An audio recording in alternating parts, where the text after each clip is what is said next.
Hello friends, it's Tel and I graduated from PUP, Polytechnic University of the Philippines, with a degree of Bachelor of Science in Business Administration, major in Financial Management. To think na that day, that was 5 months ago. Actually, that was 7 months ago. I got caught up in my work. And, bukod kasi sa pagtatrabaho sa China Bank, nag-layout ako ng album nila kuya. So, here I am, 7 months later, at 12:30 in the morning, editing this vlog. Na sana ma-upload ko na. Kasi, kung hindi ngayon, wala na akong storage. Bye-bye!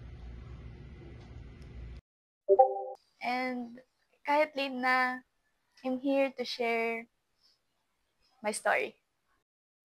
My journey began in my freshman year, where I was completely new to the online learning setup.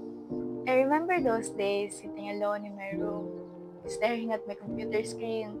More than feeling nervous or excited, it was more like it didn't feel real. I think that was the time na nawalan ako ng interest sa pag-aaral. That was also the time na patay sindi yung kuryente sa probinsya. So parang kinukonsente pa lalo ako na kinukonsente pa nila ako lalo na hindi mag-aral ng maigi. And even after 2 years of online learning, hindi pa rin ako sanay sa ganong setup. That is why I have to take the special qualifying exam. Kasi hindi na-meet ng grades ko yung minimum requirement.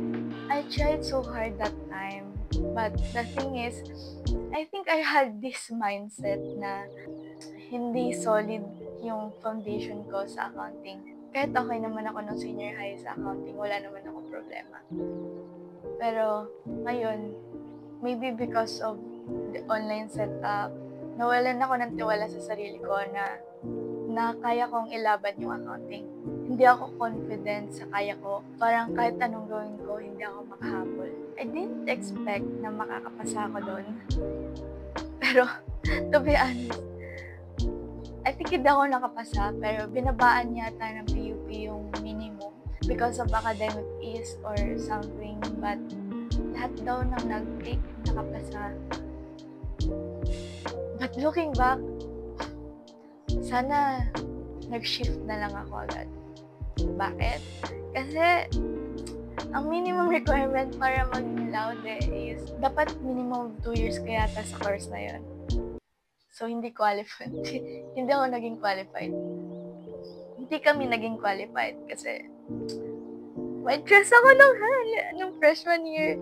So, wala na talaga akong masasabi doon. Pero may mga classmates akong wala silang bagsak. Pero dahil doon sa minimum na years na required is hindi rin sila nag-qualify sa Latin Honors.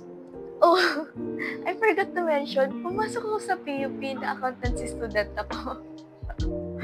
But, yeah, I got evicted. Nagkasing ko ako in my second year ba? Hindi, no. Nagkasing ko ako in my hindi ko na maalala. Third year ba? So, third year, second sem, hindi na ako accountancy student since nagkasing ko ako kahit may academic ease. And I decided to shift to financial management kasi yun yung tingin ko hindi patatapon yung isa't kalahating taon ko sa PUP. Isa't kalahating taon? Second year ba ako nag-shift? Right! Second year! So, nakaka-isa't kalahating taon pala ako sa PUP. Yeah. Sorry. Ano ba narration doon? Hindi ko na rin maalala. Anyways, second year, second sem. Oh, so 3 years yung minimum. Second year, second sem, I got evicted. And I decided to shift to financial management kasi yun yung tingin ko na hindi matatapon yung isa't kalahating taon ko sa PUP. It was heartbreaking. And I cried really hard that time. Oh my God.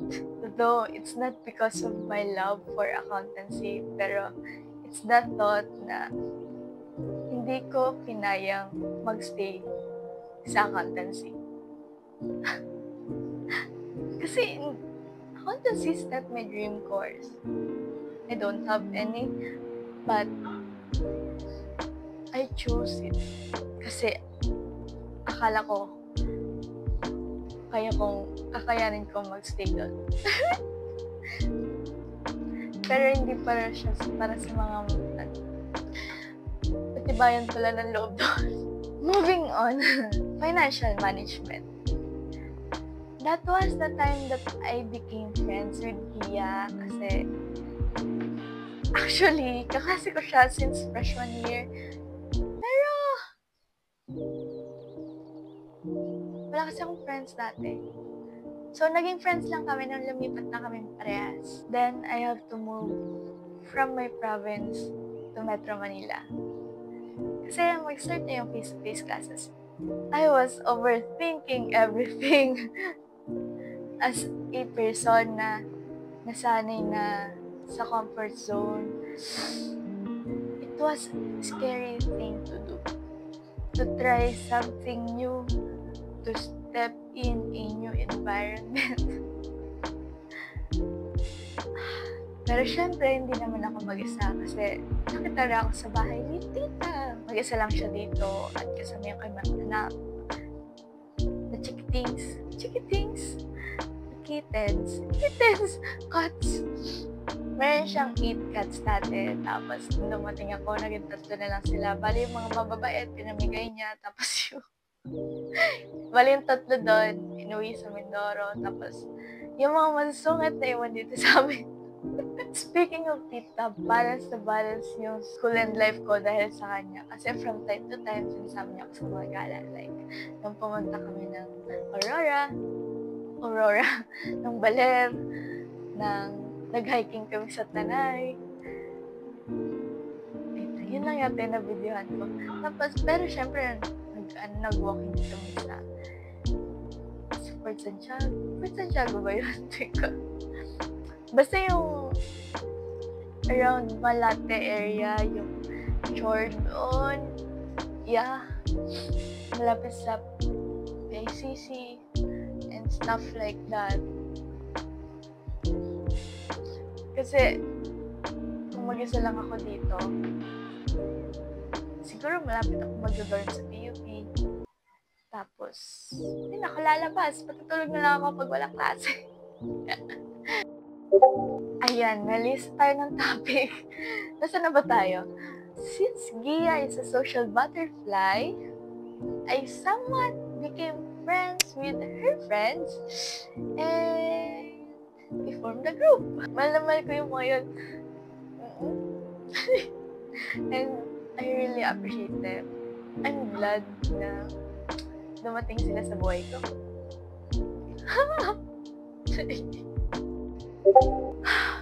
Napahaba na yung story ko. Pero, syempre, appreciate naman natin ang pamilya ko na galing pang probinsya. Lahat sila nandito. Mabsent sila lahat. Para lang makatid ng graduation ko. Naiiyak ako. Pa, ate, kuya, nice, and tita. Mahal na mahal ko po kayo lahat. Ay, na parang namamahal. Graduate na po ako. Kita niyo naman. I'll do my best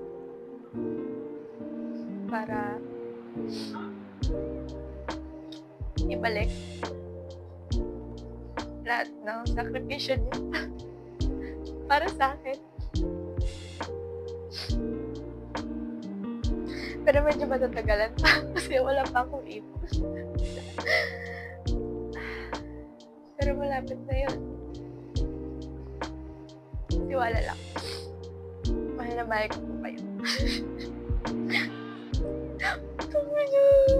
Nakakaya. Ba't ako umiiyak? Napapa yung storytelling ko. Paiyak-iyak ko yan siya. Pero, anyways, here's what happened on October 2, 2024. The day of my graduation ceremony.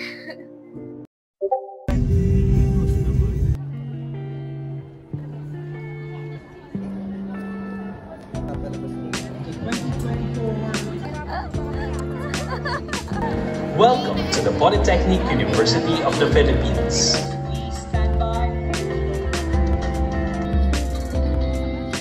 Very important, faith. Trust in God.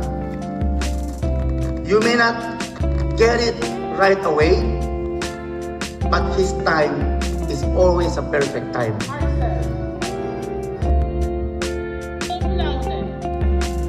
Distribution of diplomas, again by University President, to be assisted by executive and college officials. Major in Financial Management.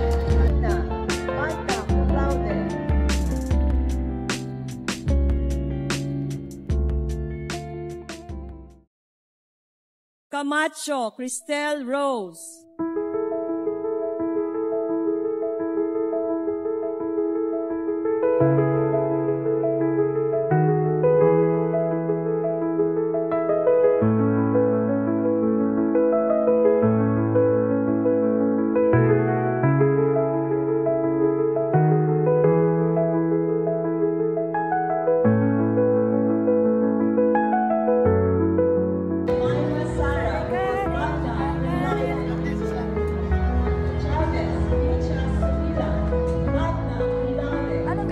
Ay, sunod ako na sunod sa inyo. Morgova Jason Enrique. Corrales Ranzowi Geraldine Mapue. Orlando Mark Darwin. Crisostomo Paula Batay. Yung diwa, ating taglay, piupi aming gabay.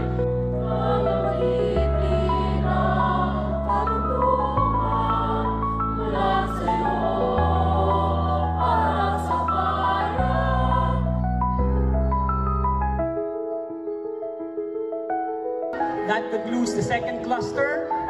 We will ask you to write okay. Our second floor. Hello.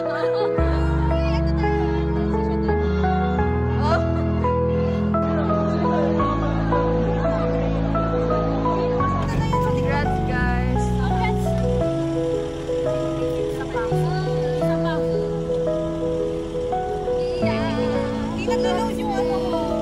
Ang aangas nyo naman, gaganda nyo. Thank you.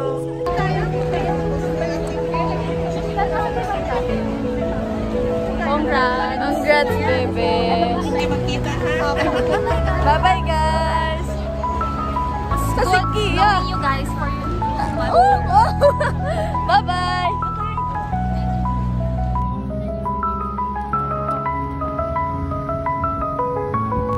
Super kainitan ng araw naman ang tapos ng graduation ng person. Walas na ang person. Hindi ako nag-retouch. Pero it's done, guys. The transition I'm waiting for is done. It's done. So wala na. Back to zero na lang. Back to reality na bukas. May trabaho na naman ako.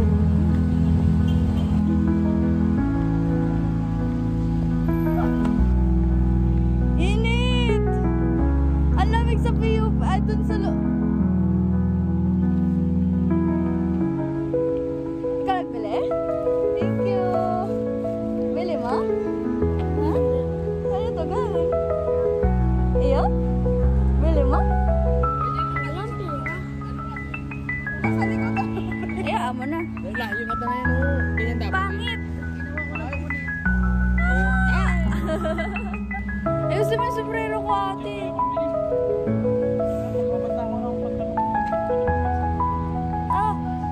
Hindi, may ano yan. Oo nga, okay lang yun. Hindi niya kita sa picture. Ay, kasi nga hindi. Huwag mo ilagay sa ulo ka pa. Ipakita mo yung Ganyan talaga ang ano, Ganyan, yan, ganyan. pa. Ayan, katulad nyo. Ay, kakagising na rin yan. Yun kasi pala yung abot ni Argy.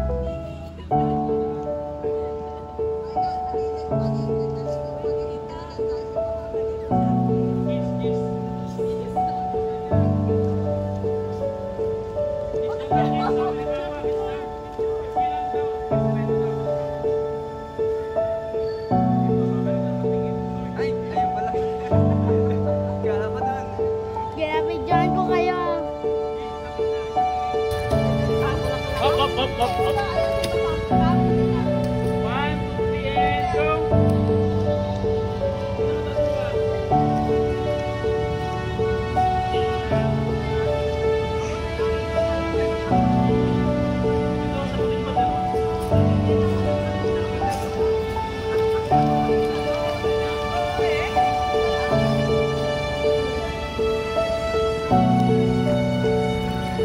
Ba't nakagano yung sombrero niya? Pinta nga doon.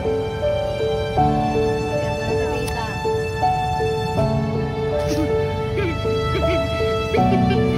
Itusik ko niya dito.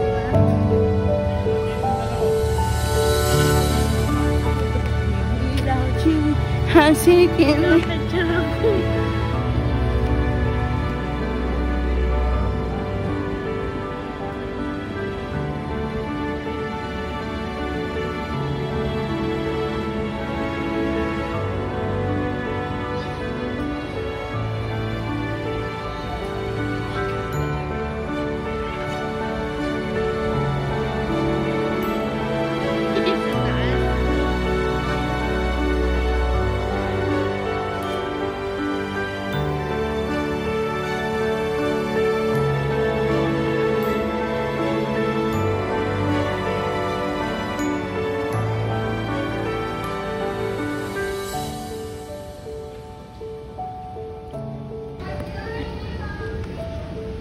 Anong video yan?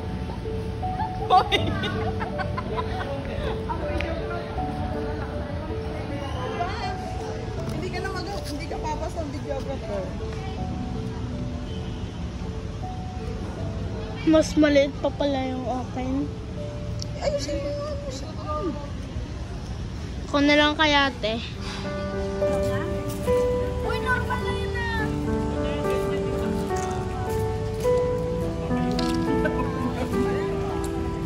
Dalihan mo, picturein mo ako. Picturein mo, picture. Sige na mama. Gusto niyo agad niya. Ipataray kita dyan. Hindi nga, mag-video ka doon. Lapit ka pa.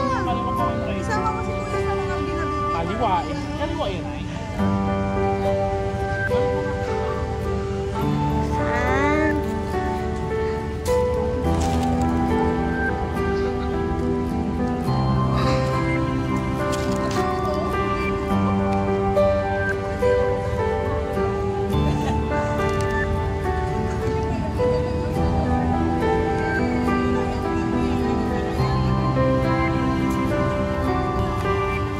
Sige, isama kita dito. Oo nga pala, nasama na kita. Sali ka na pa sa kasunod. Tamad na ako baga. Kala mo. Oh, si Nice magsama. Yelo, ikaw mo video.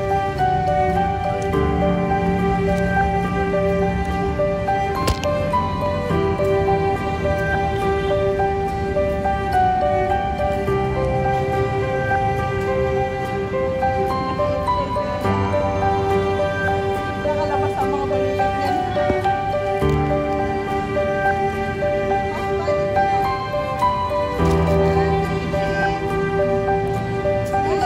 Ayusin ko kami. Medyo tayo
Nagpalit na ako.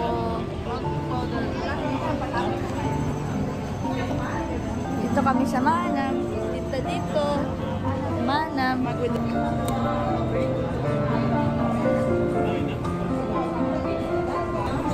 Photoshoot.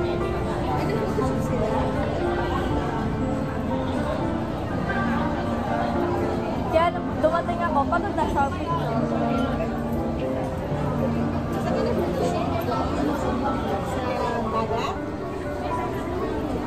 Doon lang sa parking.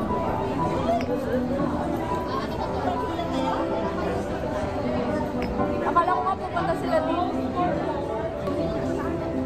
Takat ako yan.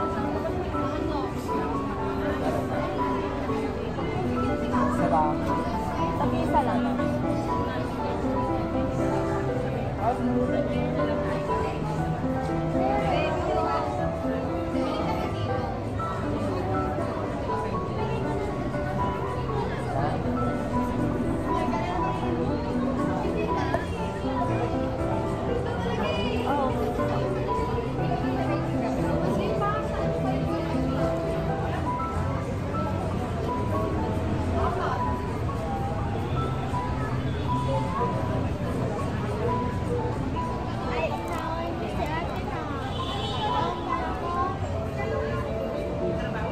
Bukata.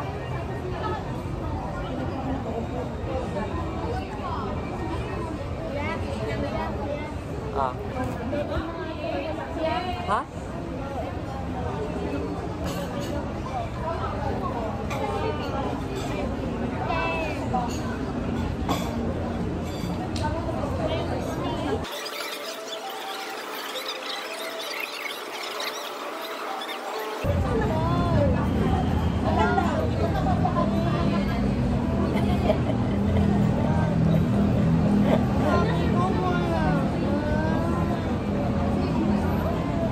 O nga.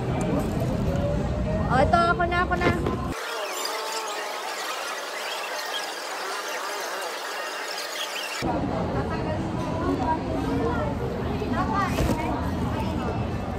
Ano yan? Rose. Kalimutan ko gumawa ng parang.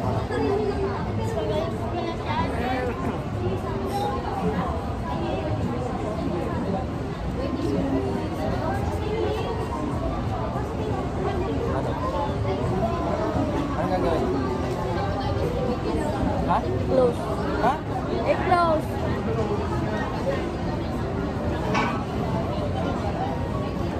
Ano?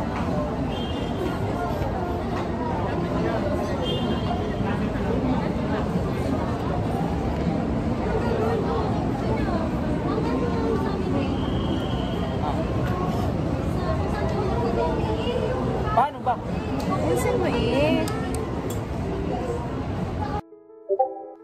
I don't know what the future holds. I don't know where we will all end up. But I know that these memories, these moments, they will stay with me. They will be a part of me forever. But it's not really goodbye, is it? It's more like, see you later. In another chapter. In another time. When we're a little older. A little wiser. A little more us.